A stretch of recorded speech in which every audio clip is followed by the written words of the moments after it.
Warahmatullahi wabarakatuh.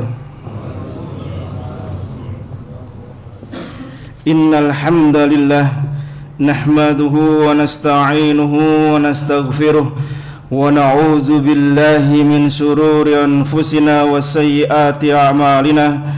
Man yahdihillahu fala mudhillalah wa man yudlilhu fala hadiyalah. Ashhadu an la ilaha illallah wahdahu la syarika lah wa ashhadu anna Muhammadan abduhu wa rasuluhu la nabiyya wa la rasula ba'dah. Allahumma salli wa sallim ala nabiyyina Muhammadin wa ala alihi wa sahbihi wa man tabi'ahum bi ihsanin ila yaumil qiyamah.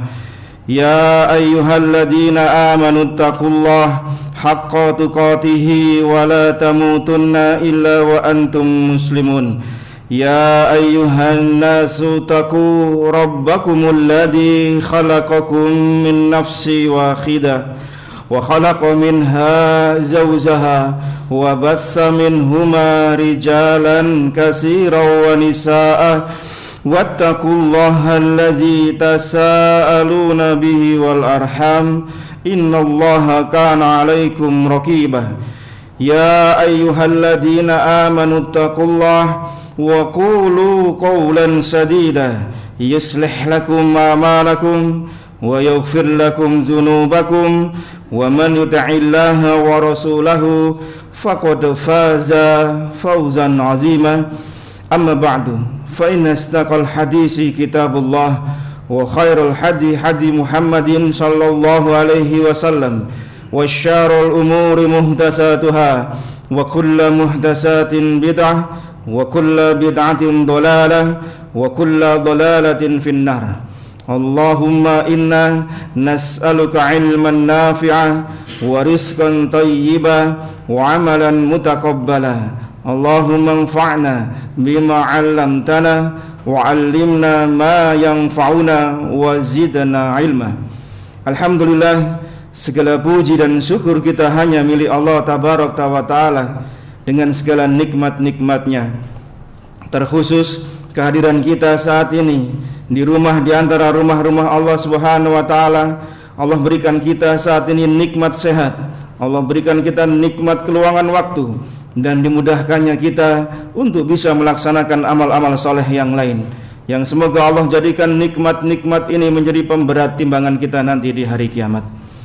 Yang kedua, tidak lupa salam serta salawat untuk Nabi kita yang mulia Rasulullah sallallahu alaihi wasallam beserta keluarga, para sahabat serta seluruh pengikutnya. Bapak Ibu sekalian jamaah kaum muslimin rahimani wa rahimakumullah.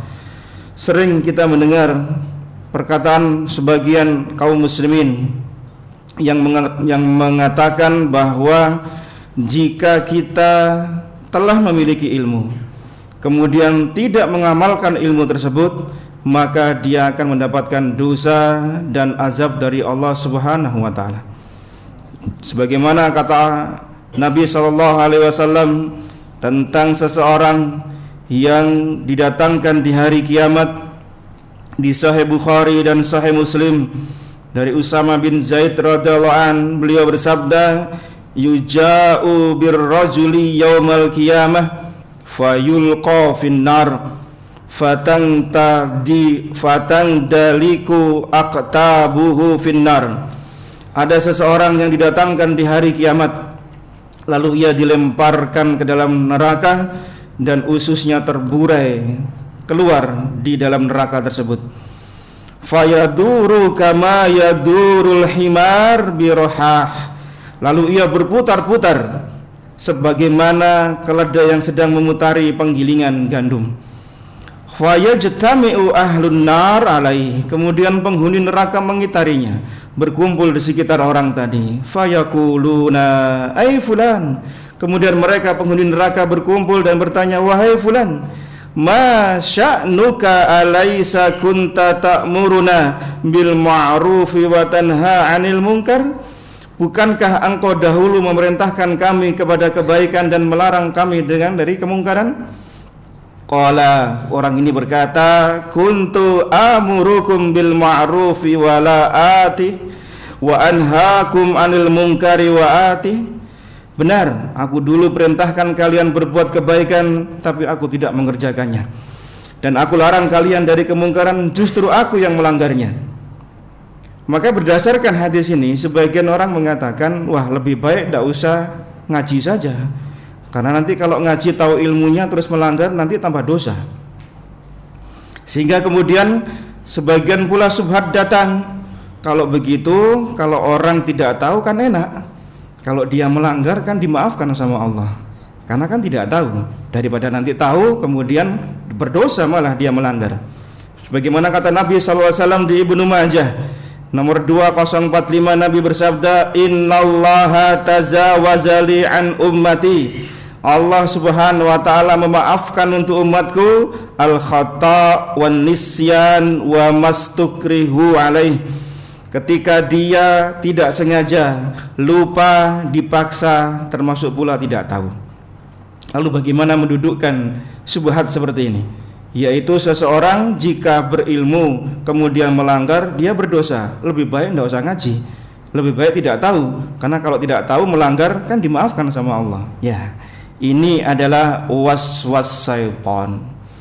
Yang setan itu senantiasa membisikkan kepada kita seolah-olah dia adalah seorang pemberi nasihat yang paling baik.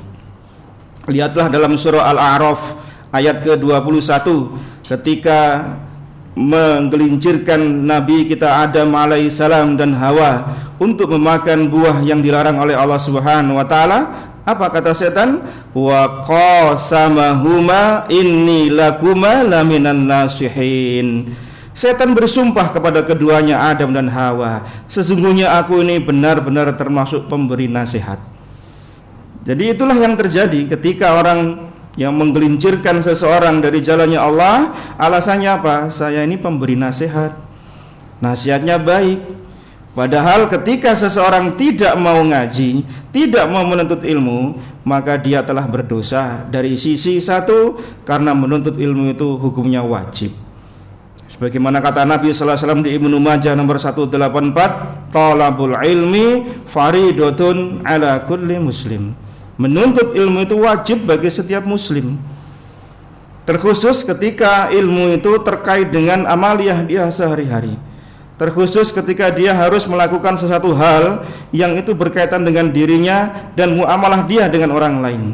Maka dia harus belajar. Maka dari sisi ini dia telah bersalah. Yang kedua, orang yang diberi uzur jika dia melakukan kesalahan karena dia tidak tahu adalah orang yang tidak bisa mengakses kebaikan, orang yang jauh dari informasi-informasi kebaikan. Mungkin dia ada di tengah hutan Amazon, mungkin dia ada di atas puncak bukitnya Merapi, yang tidak ada akses namanya kajian internet, sehingga kemudian tidak bisa mengakses berbagai macam kegiatan-kegiatan online. Maka yang seperti ini jika dia salah diberi uzur oleh Allah Subhanahu wa taala. Karena apa? Tidak bisa mengakses kebaikan. Tapi di era seperti sekarang ini, apa yang tidak mudah untuk diakses? Semua mudah untuk dijangkau. Mulai dari hari Senin sampai Senin berikutnya, kajian ada di mana-mana. Ilmu tersebar baik offline maupun online. Maka tidak ada alasan kemudian dia tidak mau mencari ilmu. Dengan seperti itu kemudian dia diberi uzur, maka tidak bisa beralasan seperti ini. Yang ketiga, orang seperti ini termasuk orang yang berpaling dari kebenaran Allah Subhanahu wa taala.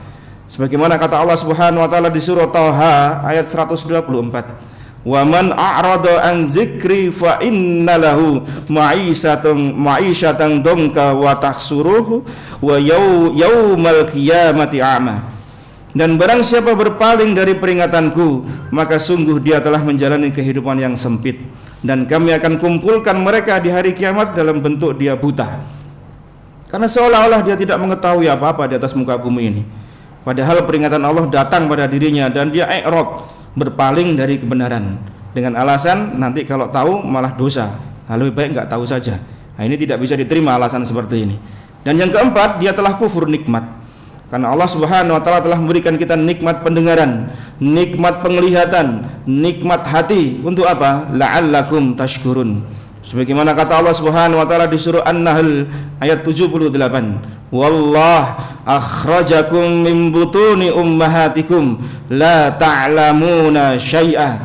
dan Allah mengeluarkan kalian dari perut ibu kalian dalam keadaan kalian tidak tahu apa-apa. Kita lahir dari rahim ibu kita tanpa bisa apa-apa, tidak tahu ilmu apa-apa. Wa ja'ala lakumus sam'a wal absara wal af'idah. Kemudian Allah jadikan untuk kita pendengaran, penglihatan dan hati. Untuk apa? La'allakum tashkurun, agar kita bersyukur pada Allah Subhanahu wa taala. Dan di antara bentuk syukur itu kita gunakan pendengaran, penglihatan kita, hati kita untuk menuntut ilmu. Yang semoga Allah jadikan kehadiran kita di tempat ini sebagai bentuk syukur kita pada Allah Subhanahu wa taala, karena Allah telah memberikan kita pendengaran, penglihatan dan hati yang dengannya kemudian kita melakukan amal-amal kebaikan dengan ilmu yang kita peroleh. Yang semoga Allah Subhanahu wa taala jadikan ilmu kita ini berkah untuk kehidupan dunia dan akhirat kita. Bapak Ibu sekalian jamaah kaum muslimin rahimani wa rahimakumullah. Alhamdulillah, kita akan melanjutkan pembahasan kitab Al-Kabair. Kita masuk di dosa besar ke-31. Penulis menyebutkan dosa ini dengan sebutan adamut tanazzuh minal baul wa huwa syi'arun nasara. Tidak bersuci dari air kencing, padahal hal tersebut, yaitu tidak bersuci dari air kencing, itu termasuk syiarnya orang-orang Nasrani. Bapak Ibu sekalian jamaah kaum muslimin rahimani wa rahimakumullah. Islam sangat memperhatikan permasalahan kebersihan, kesucian. Baik bersuci itu dengan istinja, dengan air, atau dengan istijmar, yaitu dengan batu atau benda keras lain-lainnya. Dan umat Islam sangat-sangat dianjurkan, sangat-sangat diajarkan masalah kebersihan. Sebagaimana kata Allah Subhanahu wa taala di surah Al-Muddatsir ayat yang keempat, wasiyabaka fatahhir, dan pakaianmu bersihkanlah. Para mufassirin menyebutkan makna dari ini adalah bersihkan dari hal-hal yang bisa menodai kesucian pakaian kita, dicuci kemudian dibersihkan. Ini bentuk dari penjagaan Islam terhadap kebersihan. Demikian juga dengan tubuh kita, diperintahkannya oleh Nabi sallallahu alaihi wasallam sebagaimana Nabi isyaratkan di Sahih Bukhari Muslim ketika beliau mengatakan ara'aitum law anna naharon bibabin ahadikum, tahukah kalian andai di depan pintu kalian ada sebuah sungai yaktasilu fihi kulla yawmin khamsan, yang kalian mandi di sungai itu 5 kali sehari. Ma taqulu dalika yubki min daroni, adakah daki-daki, adakah kotoran yang kita mandi dalam sehari semalamnya 5 kali? Maka para sahabat mengatakan la yubki, tidak ada yang tersisa ya Rasulullah. Kemudian Nabi memberikan isyarat tentang masalah salat. Ini menunjukkan isyarat pada kita, seorang muslim ini harus bersihan, harus menjaga penampilannya, baik bersih dalam lahiriah, lebih-lebih bersih di rohaninya, yaitu terbebasnya dia dari kesyirikan, ya terbebasnya dia dari hawa nafsu, dosa dan seterusnya. Maka kemudian Nabi juga sebutkan permasalahan wudu yang beliau katakan at-tahuru satrul iman. Bukan hadis yang sering disebar di mana-mana, an-nadhifatu minal iman. Itu bukan hadis Nabi sallallahu alaihi wasallam. Yang sahih di Sahih Muslim adalah at-tahuru satrul iman. Ya, kesucian itu sebagian dari iman. Dan tafsir ulama banyak menyebutkan permasalahan ini. Sementara jemaah sekalian, karena Imam Az-Zahabi menyebutkan bahwasanya tidak bersih dari air kencing itu termasuk bagian dari syiarnya orang Nasara. Padahal kita dilarang untuk menyerupai ya orang-orang Yahudi dan orang-orang Nasara. Sebagaimana kata Nabi sallallahu alaihi wasallam di riwayat Bukhari nomor 7319, la taqumus saah, di antara tanda-tanda dekatnya hari kiamat, yaitu hatta ta'khudha ummati bi ahdil quruni qablaha, yaitu umatku akan mengikuti umat-umat sebelumnya, shibran bi shibrin, sejengkal demi sejengkal, wazira'an bizira'in, sehasta demi sehasta. Berapa ukuran sehasta? Ukuran sehasta berapa meter? Dari ujung jari sampai ke siku itu hasta. untuk memberikan isyarat pada kita, sedikit demi sedikit umat Islam ini akan mengikuti pola tingkahnya orang-orang sebelum kita. Karena dari sejengkal kemudian sehasta menunjukkan sedikit demi sedikit, terus umat ini akan mengikuti umat-umat sebelumnya. Faqila ya Rasulullah kafari sawarum, ya Rasulullah, apakah mereka mengikuti orang-orang Persia dan Romawi? Faqala, kata Nabi, wa minan nasu illa ulaik, selain mereka siapa lagi? Karena di masa Nabi sallallahu alaihi wasallam, ya, kekuatan besar di dunia saat itu adalah orang-orang Persia dan orang-orang Romawi, yang dengan tingkah pola dan budaya mereka sedikit demi sedikit kaum muslimin akan mengikutinya. Karena termasuk nubuwah dari Nabi sallallahu alaihi wasallam. Dan sudah terbukti bahwasanya seorang muslim akan mengikuti sedikit demi sedikit, ya, tingkah pola, cara, ya, muamalah, cara beribadahnya orang-orang Persia dan Romawi. Di Sahih Muslim Nabi sebutkan di 2669, la tattabi'unna sananal ladina min qablikum sibran bi sibrin wa zira'an bi zira'in. Sungguh, kata Nabi sallallahu alaihi wasallam, kalian akan mengikuti jalan orang-orang selain kalian, sedikit demi sedikit, sejengkal demi sejengkal, sehasta demi sehasta. Hatta law dakhalu fi juhri dabbin lattaba'tumuhum, sampai kalau ada mereka masuk ke lubang dob, kalian pun juga akan ikut. Qulna ya Rasulullah al-yahud wan nasara, apakah yang kita ikuti itu orang Yahudi dan Nasara? Kata Nabi apa? Faman, siapa lagi kalau bukan mereka? Dan terbukti jemaah sekalian, kaum muslimin mengikuti pola-pola tingkahnya orang Yahudi dan orang-orang Nasara. Walaupun terkadang kontennya adalah konten syiar Islam. Ketika ada seseorang yang bertambah umurnya, maka didoakan dengan barakallahu fi umrik, yaitu tidak lebih dari ucapan apa? Selamat ulang tahun.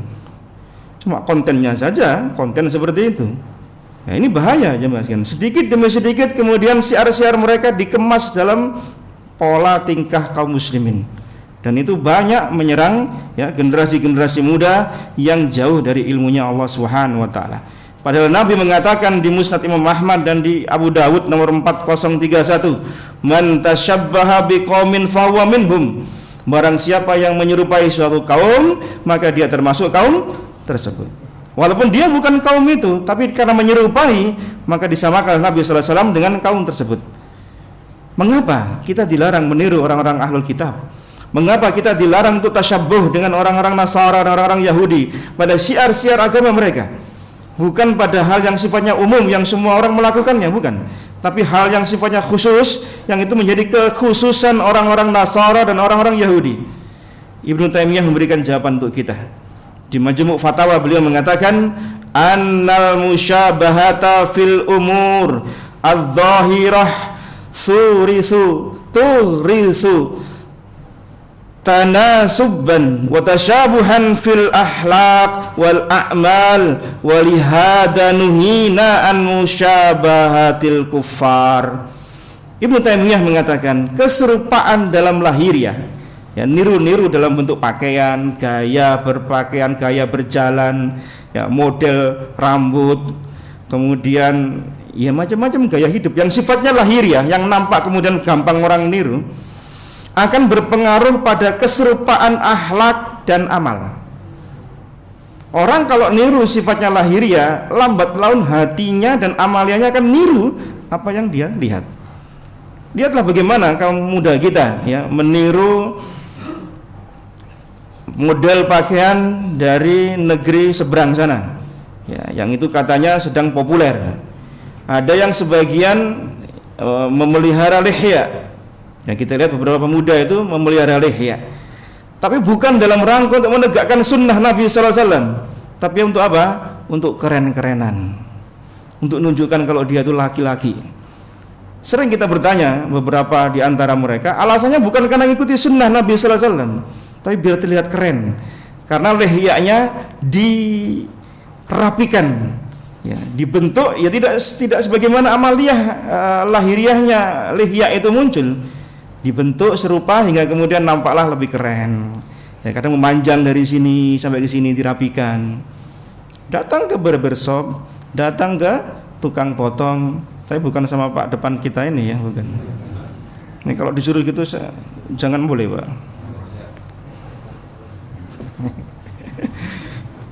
Apalagi acaranya di Lego Asri gitu ya. Bapak Ibu sekalian jamaah kaum muslimin rahimakumullah. Dari pemaparan yang disebutkan oleh Ibnu Taimiyah rahimahullah, jelas bagi kita bahwasanya menyerupai orang-orang ahlul kitab ini dilarang.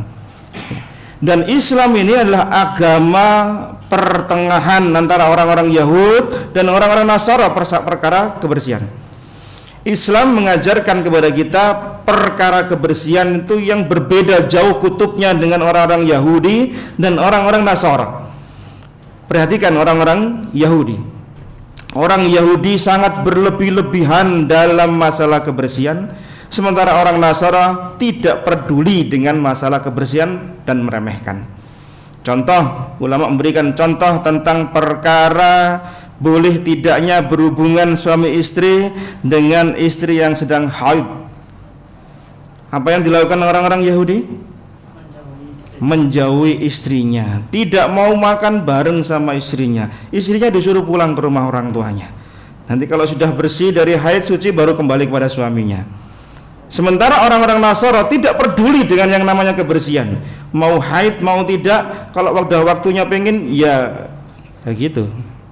Sementara Islam ada di pertengahannya, tidak berlebih-lebihan dan tidak bermudah-mudah. Diperbolehkan berhubungan dengan suami istri ketika masa haid, tapi tidak pada bagian yang dilarang oleh Allah Subhanahu wa taala di masa haid tadi. Nabi sallallahu alaihi wasallam ya dengan Aisyah radhiyallahu anha, beliau berkumpul dengan Aisyah radhiyallahu anha, tapi tidak pada tempat keluarnya haidnya.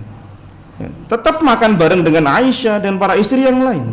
Ini menunjukkan Islam ini ada di pertengahan antara kutub yang berlebih-lebihan dan yang bermudah-mudah. Dan pada perkara-perkara yang lain pun juga demikian. Islam ini ada di pertengahan. Maka bersyukurlah pada Allah Subhanahu wa taala, Allah berikan kita nikmat di atas hidayah Islam. Karena kita senantiasa terbimbing dengan hal-hal yang lurus secara fitrah. Dan fitrah manusia, kata Nabi sallallahu alaihi wasallam dari hadis Aisyah radhiyallahu anha, sebagaimana diriwayatkan oleh Imam Muslim di nomor 261, sebagian riwayat menyebutkan 5 fitrah manusia. Di hadis ini beliau sebutkan ada 10 fitrahnya manusia. Asrun minal fitrah, kata Rasulullah sallallahu alaihi wasallam. Ada 10 macam fitrahnya manusia. Yang pertama apa? Qassus syarib, memotong kumis. Ya, yang punya kumis melebihi bibir itu disuruh motong, dirapikan, jangan kayak saringan makanan. Nah, kalau makan semua nyantol di kumisnya ini. Ya, Nabi memberikan ajaran ini termasuk fitrah. Ya, sebagian ulama berbeda pendapat, memotong kumis itu dipotong bersih ataukah masih tersisa. Ya, ini khilaf di kalangan para ulama.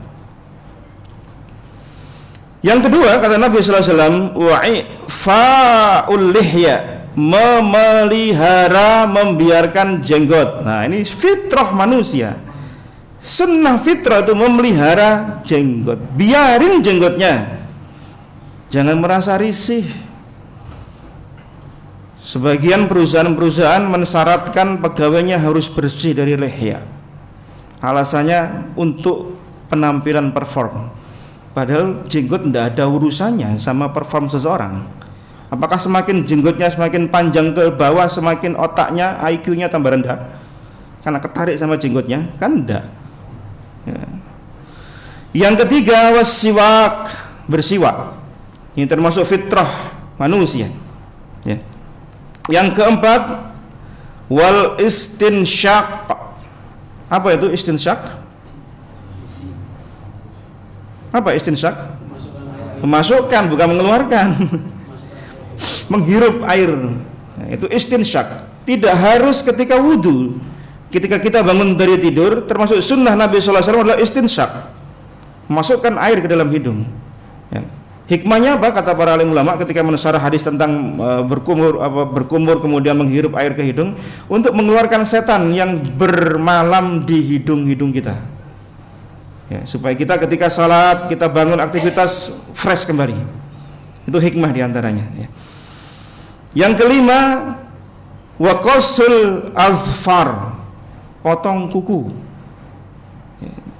Ada sebagian kita lihat kaum muslimin membiarkan kuku jempolnya lebih panjang daripada jari-jarinya yang lain, atau jarinya telunjuk lebih panjang kukunya daripada jari-jari yang lain, atau jari kelingkingnya lebih panjang kukunya dari jari-jari yang lain.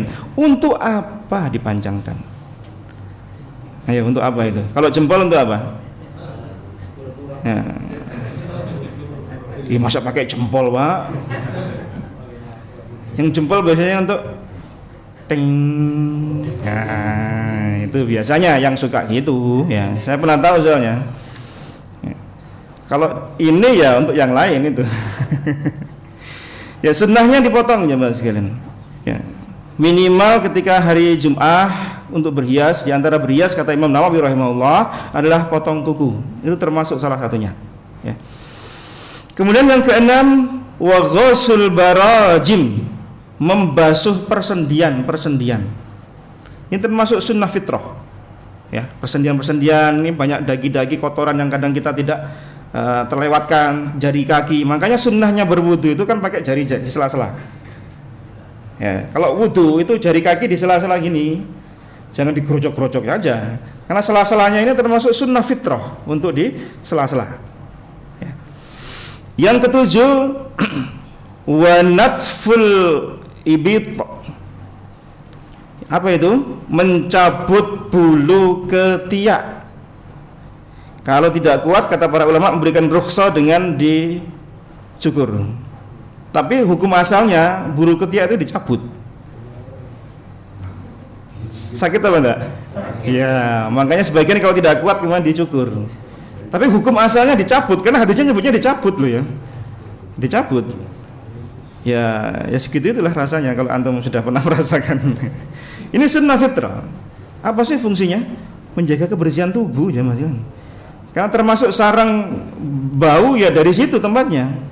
Lihat Nabi sallallahu alaihi wasallam ya, sangat perhatian dengan namanya kebersihan, dan Islam ini sangat menjaga kebersihan seseorang. Yang kedelapan, wa halqul anah. Apa itu? Mencukur bulu kemaluan. Jangan dibiarkan seperti hutan Amazon. Itu juga sarang penyakit pula. Ya. Dibersihkan. Yang kesembilan, wantiqasul ma. Ini poin kita. Istinja dengan air, ya, termasuk membersihkan ya, ketika kita buang air besar dan buang air kecil. Dan yang ke-10, perawi hadisnya lupa. Apakah yang ke-10 itu? Tapi kemudian disebutkan adalah madmadah. Apa itu? Berkumur-kumur. Termasuk sunnah Nabi ketika bangun tidur. Selain memasukkan air ke hidung, termasuk berkumur-kumur. Ya, ini termasuk sunnah fitrah. Ini menunjukkan bahwasanya bersuci dari buang air termasuk bagian dari sunnah fitrahnya manusia. Kita masuk kepada kitab yang ditulis oleh Imam Az-Zahabi rahimahullah. Di dalil pertama beliau bawakan dalil dari surah Al-Mudaththir ayat yang keempat. Qala Allah Ta'ala wa siyabaka fatahhir, dan pakaianmu bersihkanlah. Bersih dari apa? Dari najis. Ya. Karena Allah menyebutkan perintah di situ adalah fi'il amrnya, maka ditekankan pakaian itu harus bersih dari najis. Ya. Yang kedua, Nabi sallallahu alaihi wasallam wa qala Nabi sallallahu alaihi wasallam wa marra biqabrain. Nabi sallallahu alaihi wasallam pernah melewati dua buah pekuburan. Innahuma yu'addiban, yang sesungguhnya keduanya sedang diadab oleh Allah Subhanahu wa taala. Wa ma yu'addibani fi kabir, dan orang yang diadab itu ya tidak menganggap itu sesuatu yang besar, ringan. Amma ahaduhuma fakana la yastastatiru minal baul min baul. Yang satu di antara mereka dua tadi yang diazab di alam kubur adalah orang yang tidak suci dari buang air kecil. Wa ammal akhar, dan yang lainnya yang keduanya fakana yamshi bin namimah, yaitu orang yang suka namimah, adu domba. Ya, muttafaqun alaih, hadis riwayat Bukhari Muslim. Adapun kalimat wa ma yu'adzibani fi kabir, kata Nabi sallallahu alaihi wasallam, mereka diadab bukan karena satu yang besar. Maknanya apa? Satu, perkara tersebut itu tidak berat untuk ditinggalkan. Buang air kecil bersuci kan ringan. Tapi mereka menganggap ini suatu hal masalah sepele ini.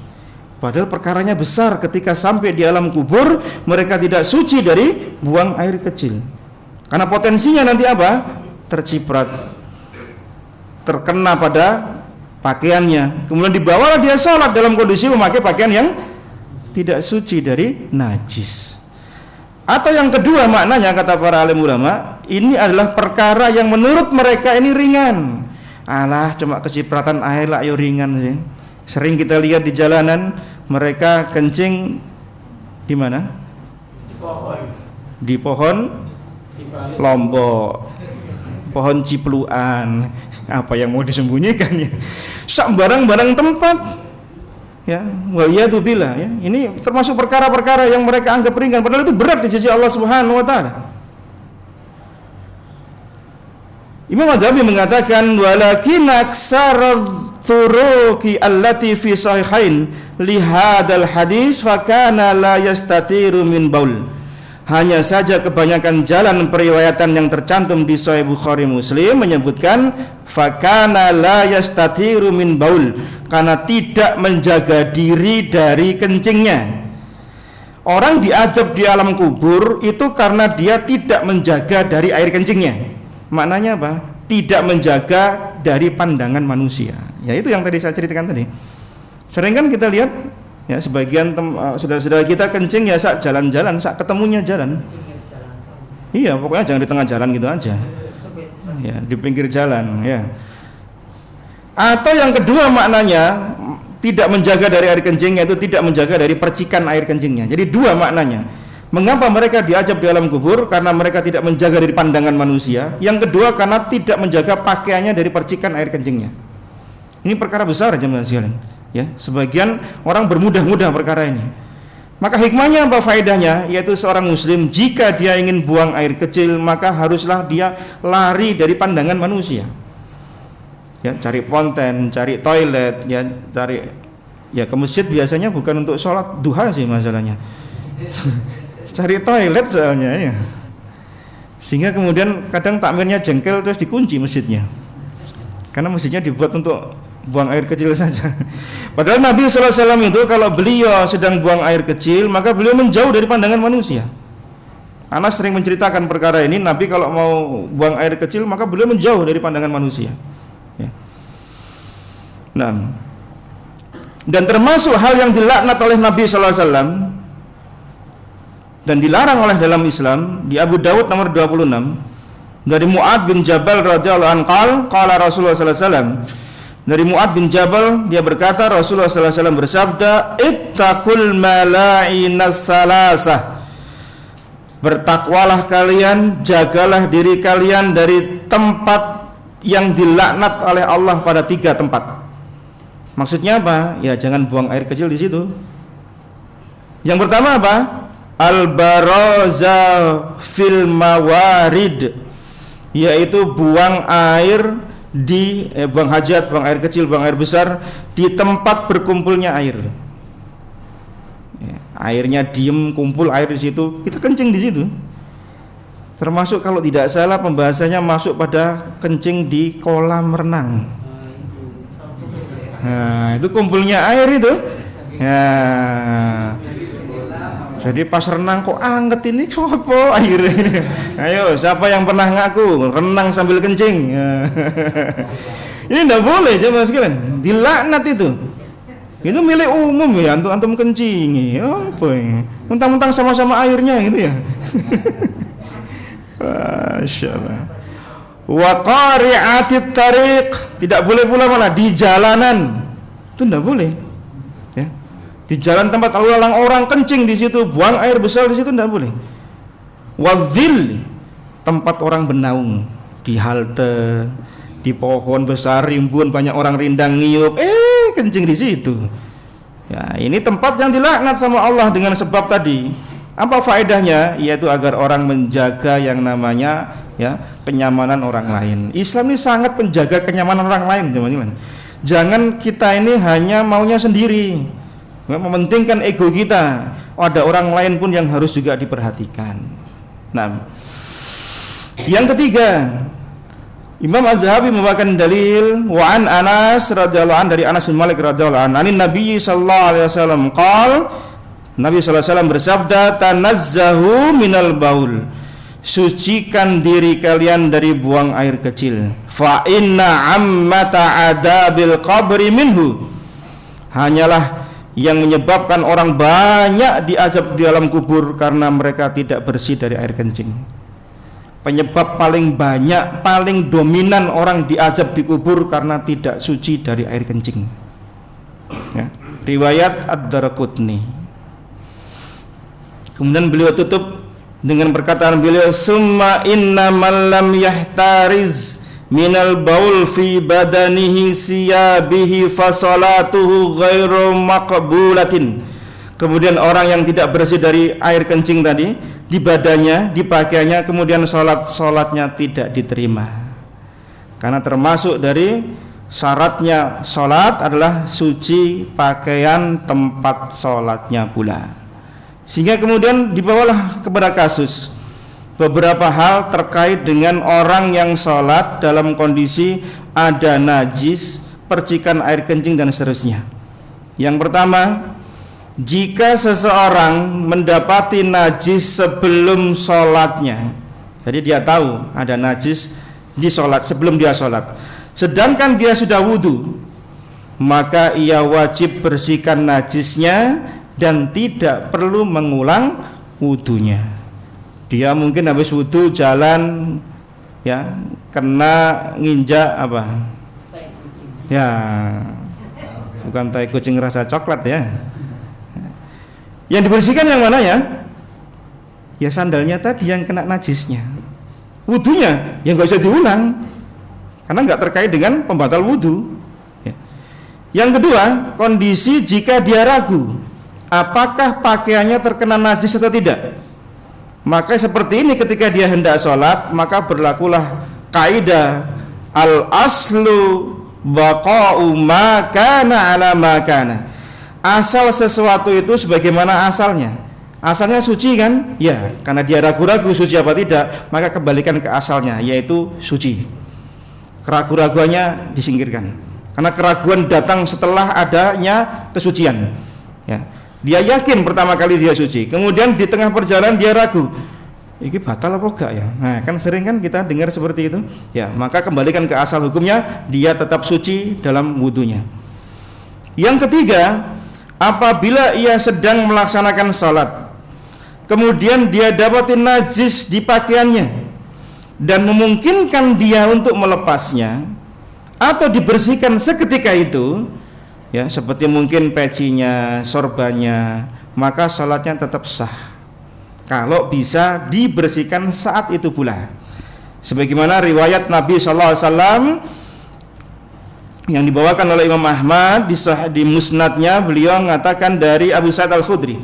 Abu Sa'id mengatakan, an Abi Sa'id Al-Khudri anna Rasulullah sallallahu alaihi wasallam fa khala'a na'lai.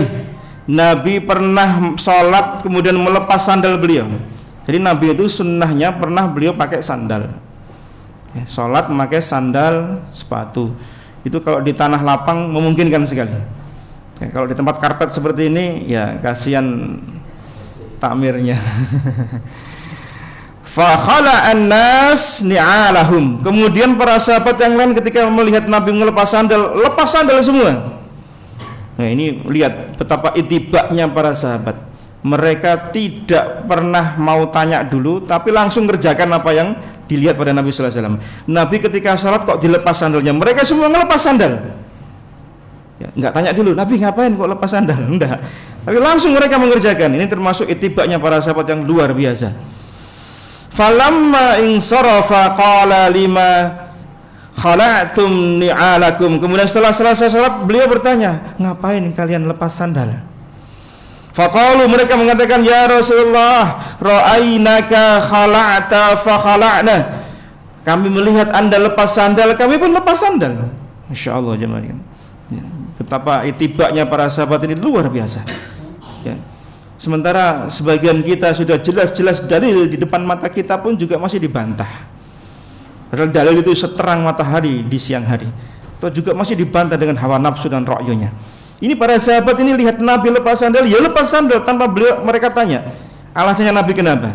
Maka kemudian Nabi menjelaskan, Inna Jibril atani fa'ahbarani anna bihima khabasan. Tadi Jibril datang mengabarkanku pada kedua sandalku ada kotoran. Ya. Maka dilepas sama Nabi. Fa idza jaa ahadukum al masjid falyaqlib na'lahu falyanzur fiha. Maka jika di antara kalian datang ke masjid, coba lihat itu sandalnya. Ya, di balik sandalnya ada kotoran atau tidak?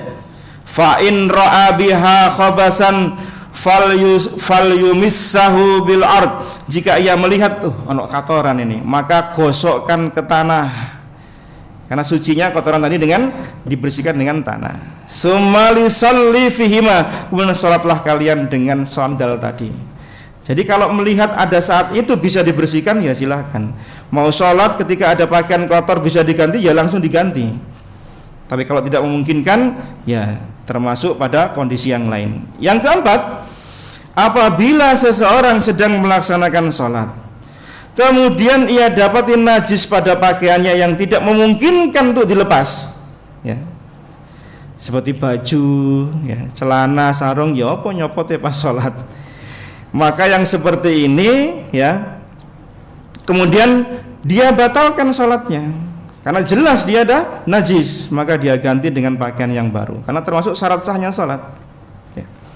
Atau yang kelima, kondisi seseorang mendapati najis setelah sholatnya. Setelah sholat baru sadar kayaknya tadi ada najis di pakaian saya. Maka sholatnya tetap sah dan tidak perlu diulang. Ya, sudah lewat, kemudian dia baru paham, oh ternyata tadi ada kotorannya kayaknya, ada percikan najis. Maka setelah selesai sholat, maka kata para ulama ini termasuk dimaafkan dan boleh, ya, dia langsung melaksanakan sholat berikutnya ganti pakaian maksudnya. Ya. Duhur dia baru tahu jam 2, kayaknya dia najis tadi, ya sudah, nanti masuk asar ya udah ganti pakaian yang baru. Ya. Ini beberapa keadaan yang memungkinkan seseorang ketika mendapati ada pakaian, ada kotoran, ada najis di pakaiannya. Ingat, kotoran bukan najis. Tapi kalau najis jelas kok kotoran. Sebagian teman-teman kita, saudara-saudara kita kaum muslimin kadang menunda-nunda waktu sholat sampai pada waktunya, kemudian terlewat waktu itu gara-gara pakaiannya dianggap kok kotor. Padahal kotor bukan berarti najis, hanya kotor saja. Ya, boleh jadi dia bisa bersihkan atau ganti yang baru, maka dipersilakan. Nah, kita ambil faedah tentang orang-orang yang mendapatkan siksa di alam kubur. Tadi disebutkan bahwasanya faktor dominan yang banyak menyebabkan orang diazab kubur karena air kencingnya. Dan di sana ada 10 sebab lagi yang menyebabkan orang diazab di alam kubur. Dan azab di alam kubur ini ada yang terhenti sampai sebelum datangnya hari kiamat, ada yang sampai kemudian terbawa sampai ke hari kiamat. Jadi ada yang bersambung, ya, to be continue, part 1, part 2 dan seterusnya. Ada yang terhenti sampai kemudian karena sebab-sebab tertentu. Ya. Yang pertama, sebab-sebab disiksanya mayit di alam kubur yang paling dominan adalah tadi, tidak suci dari air kencing. Di Ibnu Majah nomor 438 dari Abu Hurairah radhiyallahu anhu, Nabi bersabda, "Aksaru adabil qabri minal baul." Sebagian besar siksa kubur itu karena air kencing. Maka kita harus berhati-hati jemaah sekalian, ya. Sebagian besar siksa kubur itu karena air kencing yang tidak dijaga. Di riwayat yang lain di Imam At-Tabrani dan Al-Hakim, Nabi mengatakan, "Inna ammata adabil qabri minal baul fatanazzahu minhu."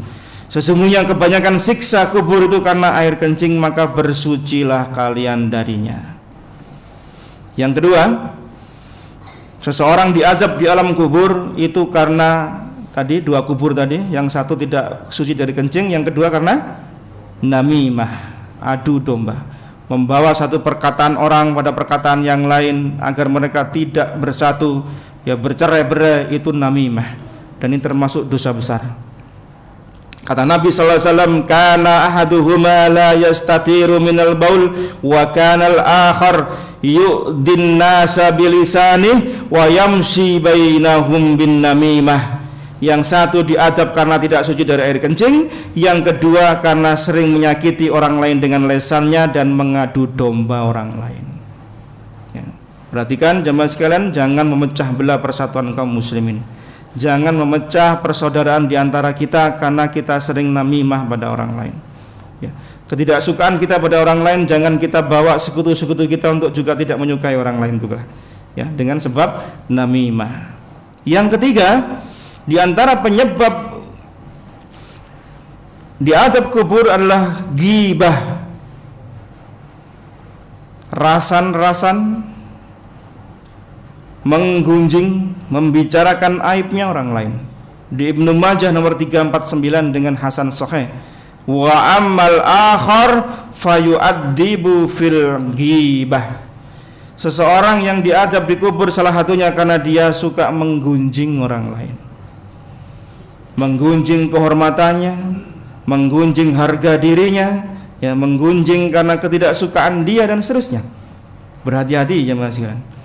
Apalagi kalau kemudian yang digibah itu kemudian yang tidak memaafkan kita, atau mungkin dia telah meninggal dunia. Bagaimana kita mempertanggungjawabkan dosa gibah kita? Kita akan dituntut nanti di yaumul qiyamah karena telah mendolimi kehormatan orang lain. Maka waspada dari menggibah walaupun kontennya untuk amar ma'ruf nahi mungkar. Coba lihat itu si fulan itu. Wah, saya kalau subuhan tidak pernah lihat dia. Wah, untuk menunjukkan kalau dirinya itu subuhan itu disi. Jadi dia menggibah plus menjatuhkan kehormatan orang lain. Dosanya dua. Mengangkat dirinya, menjatuhkan orang lain, tapi isinya hasilnya menggibah orang. Lalu bagaimana kalau orang yang digibah itu tidak bisa kita jangkau untuk kita minta halalnya? Apa tidak susah kita nanti di yaumul qiyamah? Kapan hari saya ngisi pengajian ibu-ibu itu? Ustaz, gimana cara taubat dari gibah seseorang yang orang itu sulit untuk dijangkau untuk minta maaf? Saya bilang, ya salah ibu ngapain gibah orang yang nggak bisa dijangkau. Contohnya nopo bu?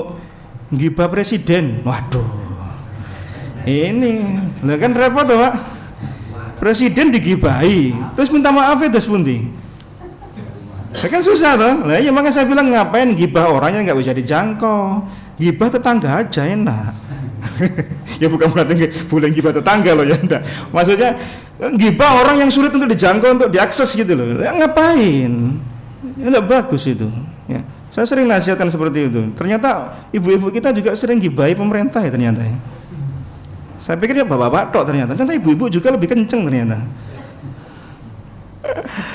Allah Ustaz, semoga Allah melindungi kita. Yang keempat, ghulul termasuk padanan katanya.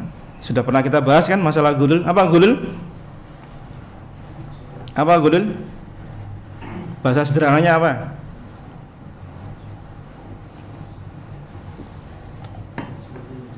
Bahasa sederhananya ngentit harta milik negara, ngentit harta milik publik, korupsi dan seterusnya. Ya. Dari mana kita tahu? Ada sebuah hadis yang diriwayatkan oleh Imam An-Nasa'i di hadis nomor 862 dengan sanad hasan. Dari Abu Rafi', ia berkata, dahulu jika Rasulullah sallallahu alaihi wasallam selesai salat asar, maka beliau pergi ke sebuah perkampungan. Lalu beliau bercakap-cakap sampai hampir maghrib. Itu kebiasaan Nabi sallallahu alaihi wasallam.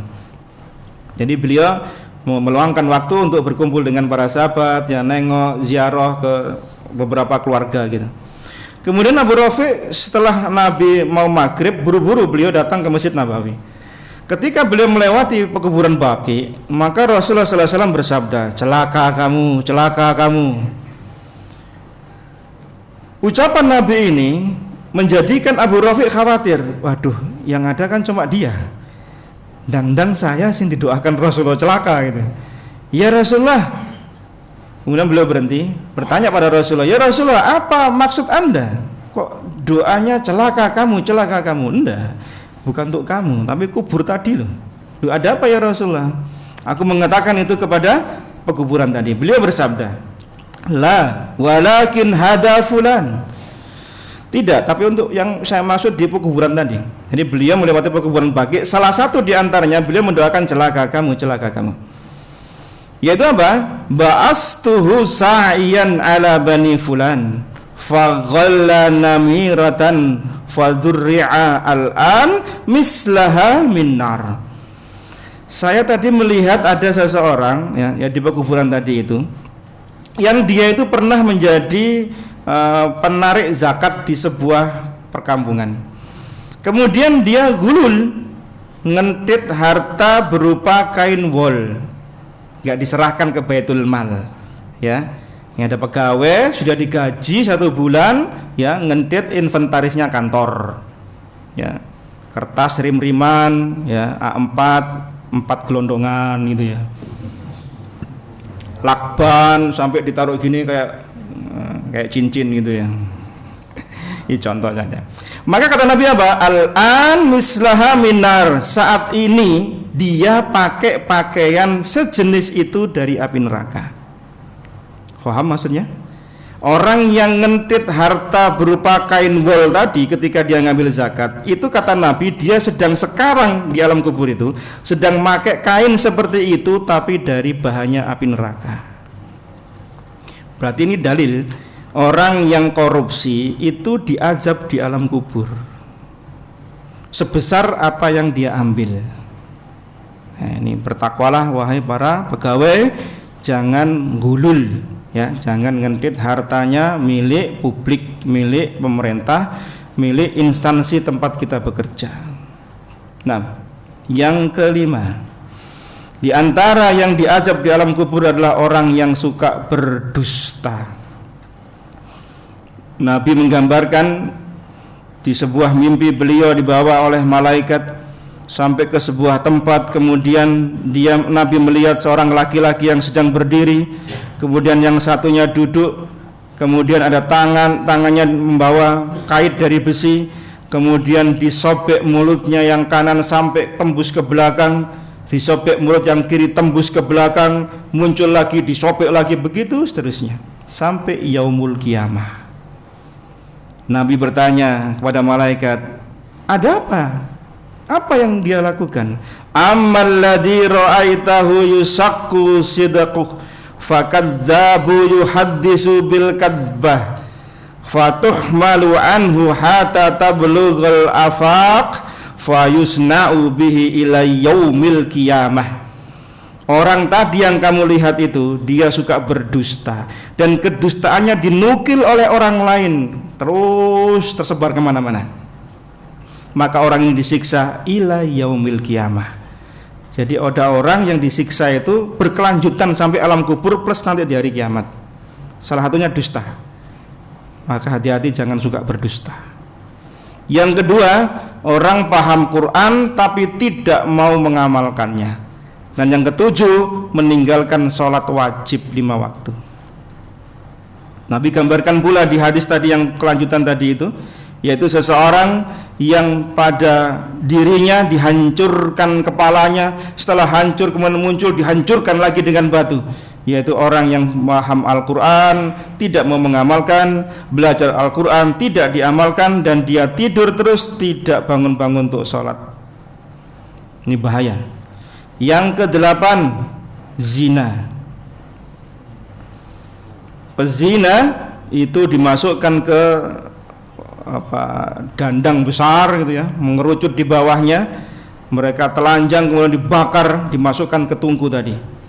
Ila yaumil qiyamah, sampai hari kiamat.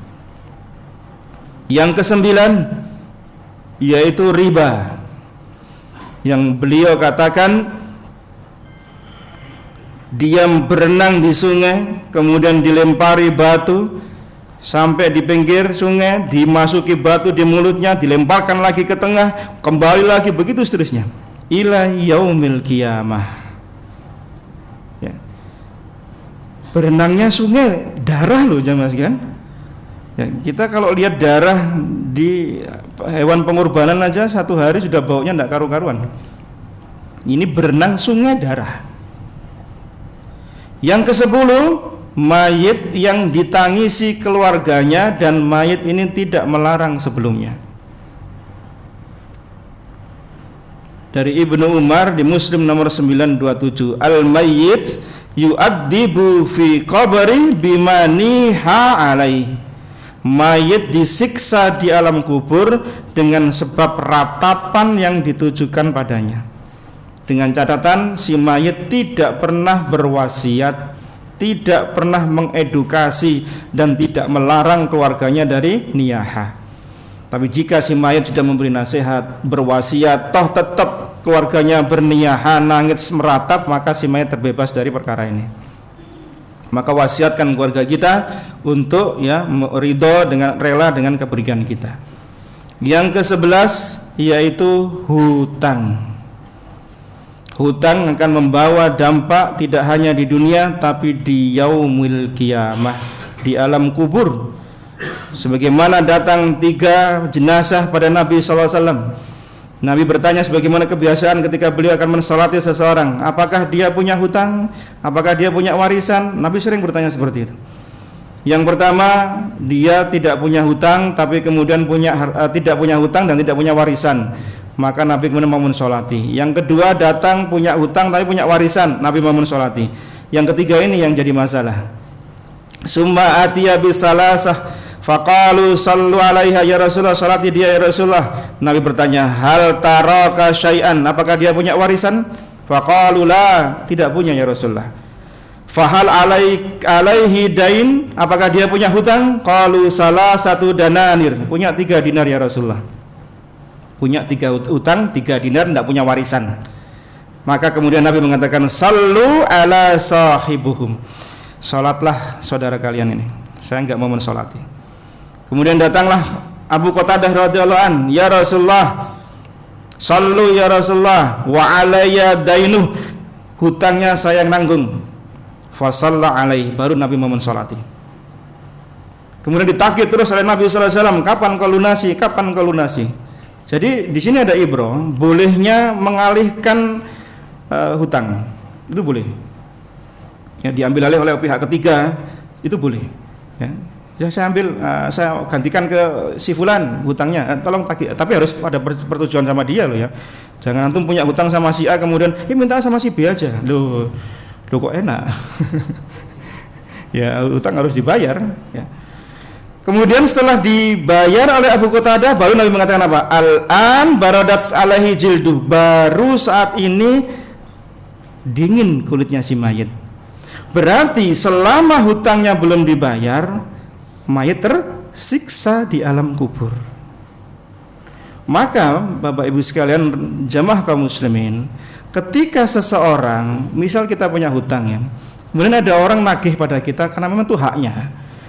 Sebenarnya orang itu sayang sama kita. Bukan hanya sekedar dia minta haknya, tapi sayang sama kita. Kenapa? Karena kalau sampai kejadian seperti ini, bukankah yang menderita kita? Itu bentuk kasih sayang itu sebenarnya. Tapi kadang disalahfahami. Cek kerengi sih, lah wis duwe akeh sih dhek, kok iso njaluk aku ae. Loh, memang uangnya dia ya. Lah gimana itu? Sama nek wis duwe akeh sih, lah kok nagih aku terus ae. Lho sampean sing duwe utang kok. Seolah-olah yang punya uang ini jadi salah kan ya? Iya salah. Ini ndak boleh ya Mas kan. Antum ditagih nggak ditagih, urusan hutang harus dibayar. Ya nek sangel ya gitu Pak. Angel wis angel. Ya ndak boleh seperti ini ya Mas kan. Ya, kita nggak ditagih, nggak diingatkan, barangkali yang bersangkutan lupa dan seterusnya. Kita ingat ada kemampuan dibayar, nggak punya kemampuan minta tangguh. Tidak punya tangguh, minta dicicil, silahkan sesuai dengan kesepakatan, asal jangan melalaikan. Sering kita jumpai seperti ini, bermudah-mudah untuk urusan ini, padahal urusannya sampai di alam kubur loh ini ya. Urusannya sampai di alam kubur. Nah, Lalu bagaimana kita bisa selamat dari alam kubur siksanya? Nah, kita sampaikan untuk faedah pula. Ada beberapa sebab yang seseorang itu akan diselamatkan oleh Allah Subhanahu wa taala di alam kubur. Satu, orang yang mati syahid. Orang yang mati syahid itu akan dibebaskan dari siksa alam kubur. Ma ba'dul mu'minin yuftanuna fi kuburihim ila syahid. Rasulullah, mengapa kaum mukminin diuji di alam kubur kecuali orang mati syahid? Nah, para sahabat bertanya, ya Rasulullah, kenapa orang mukmin itu diuji di alam kubur, yaitu disiksa di alam kubur, dapat azab kubur, kecuali orang yang syahid kok enggak disiksa? Maka Nabi mengatakan apa? Kafa bi bariqatis suyuf ala ra'sihi fitnah. Cukuplah kilatan pedang di atas kepalanya, itu fitnahnya dia di dunia. Sehingga orang mati syahid itu enggak diazab kubur. Ya. Tapi ini model seperti ini susah ya. Yang kedua, orang yang gugur ketika bertugas di jalan Allah Subhanahu wa taala. Ya, di perbatasan kaum muslimin, ya, sedang terjadi konflik. Itu kalau orang berjaga di tempat seperti itu, kata Nabi sallallahu alaihi wasallam, fa innahu yumna lahu amaluhu ila yaumil qiyamah wa ya'manu min fitnatil qabr.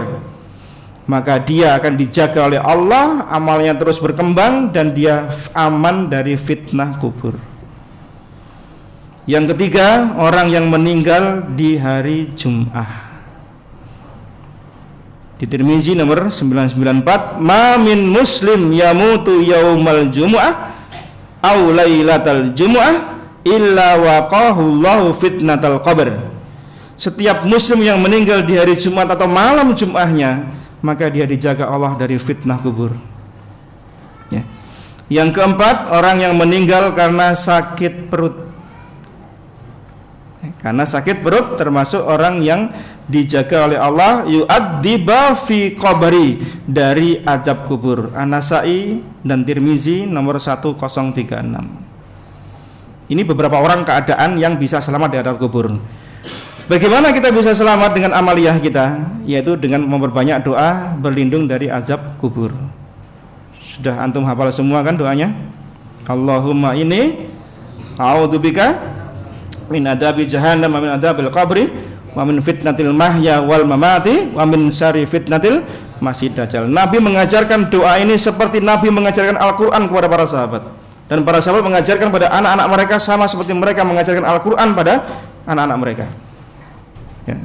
Jadi jangan lupakan setelah sholat tahiyat sebelum salam baca doa ini supaya Allah melindungi kita dari azab kubur. Yang kedua, memperbanyak bacaan surah Al-Mulk. Hiyal mani'ah hiyal munjiyah nunjihi min adabil qabr. Dia, surat Al-Mulk, penghalang, penyelamat dari siksa kubur. Sebagian ulama berbeda pendapat kapan dibacanya, ya, apakah harus malam ataukah boleh di waktu yang lain. Maka di sini ada keluasan, ya. Intinya memperbanyak bacaan seperti ini, ya. Di Ibnu Majah Nabi mengatakan barang siapa membaca 30 ayat dalam Al-Quran, Allah akan berikan syafaat. Cuma sebagian orang kalau sudah kadung ngantuknya datang, membaca Al-Mulk gak sido tidur. Apalagi wirid yang lain dibaca semua, wah, alamat gak tidur orangnya katanya. Nah, yang ketiga dan keempat, sebagaimana amal-amal khusus tadi itu, sakit perut, jihad fisabilillah, ya, syahid, kemudian berjaga di perbatasan, ini salah satu sebab orang selamat dari azab kubur. Bapak Ibu sekalian jemaah yang dimuliakan Allah Subhanahu wa taala, ini beberapa hal yang perlu kita fahami, ya, terkait dengan kesucian kita dalam air kencing kita. Ya, karena sering kita lihat orang bermudah-mudah perkara seperti ini. Dan ini harus kita ingatkan pada saudara kita, teman-teman kita, ya, agar mereka senantiasa menjaga kebersihan dirinya, pakaiannya, termasuk tempat dia buang air kecil, jangan sembarangan. Dan biasakan untuk menyiram air itu dengan sempurna, ya. Karena sering orang kemudian setelah masuk ke tempat air yang tempat buang air kecil yang orang sebelumnya itu tidak bersih. Ini perlu kita perhatikan agar kita tidak egois, ya. hanya untuk menanya sendiri kemudian urusannya wong liya kotor lah ya wis, enggak boleh. Fasilitas umum maka gunakan pula untuk kita jaga, ya. Nah, ini yang bisa kita sampaikan perkara dosa besar yang ke-31 yang semoga Allah tabaraka wa taala senantiasa menjaga kita, keluarga kita, dan Allah tetapkan kita di atas sunnah nabinya sallallahu alaihi wasallam. Semoga Allah berikan kita keistiqomahan sampai hayat ya keluar dari raga kita. Semoga Allah tabaraka wa taala yang Maha Rahman, Maha Rahim anugerahkan keluarga kita, keluarga yang sakinah, mawaddah, warahmah. Allah anugerahkan anak-anak kita menjadi anak-anak yang soleh dan soleha, yang menjadi qurratu ayun, penyejuk pandangan mata kedua orang tuanya. Semoga Allah Al-Ghaffar, Al-Ghafur mengampuni dosa kita, dosa kedua orang tua kita, dosa seluruh kaum muslimin. Semoga Allah Ar-Razzaq luaskan rizki kita dengan rizki yang halal dan thayyiban mubarak. Semoga Allah yang Maha Rahim wafatkan kita di atas husnul khatimah dan kumpulkan keluarga kita semua di surganya Allah Subhanahu wa taala. Barakallahu fikum, jazakumullah khair. Kita akhiri subhanakallahumma bihamdika asyhadu an la ilaha illa anta astaghfiruka wa atubu ilaik. Wa sallallahu ala nabiyyina Muhammadin walhamdulillahi rabbil alamin. Assalamualaikum warahmatullahi wabarakatuh.